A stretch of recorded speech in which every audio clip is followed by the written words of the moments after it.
નમસ્કાર મિત્રો, હું છું આપનો રાકેશ બારોટ।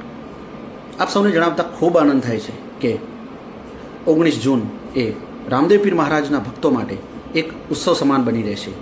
કેમ કે 19 જૂનના દિવસે રામદેવ પીર મહારાજની એક સરસ મજાની ગુજરાતી ફિલ્મ રિલીઝ થવા જઈ રહી છે, જે આપણા ગુજરાતી સંસ્કૃતિની ધરોહર સાથે જોડાયેલી ફિલ્મ છે।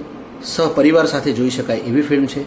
તો આપ સૌ મિત્રોને નમ્ર વિનંતી છે કે આપ સૌ 19 જૂન આપના નજીકના સિનેમાઘરોમાં જઈ અને આ ફિલ્મને નિહાળશો।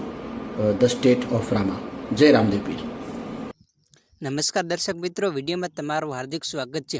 તો મિત્રો, જેમ લાલો ફિલ્મએ આખા ઇન્ડિયામાં ધૂમ મચાવી હતી, એવી જ રીતે ફરીથી ધૂમ મચાવવા મિત્રો એક રામાપીરનું મૂવી આવી રહ્યું છે। મિત્રો, એ મૂવીની વાત કરીએ તો મિત્રો મૂવીનું નામ છે સ્ટેટ ઓફ રામાધણી। તો મિત્રો ટૂંક જ સમયમાં એટલે કે 19 જૂનના રોજ આપણને થિયેટરમાં જોવા મળશે। તો મિત્રો તમે જરૂરથી નિહાળજો।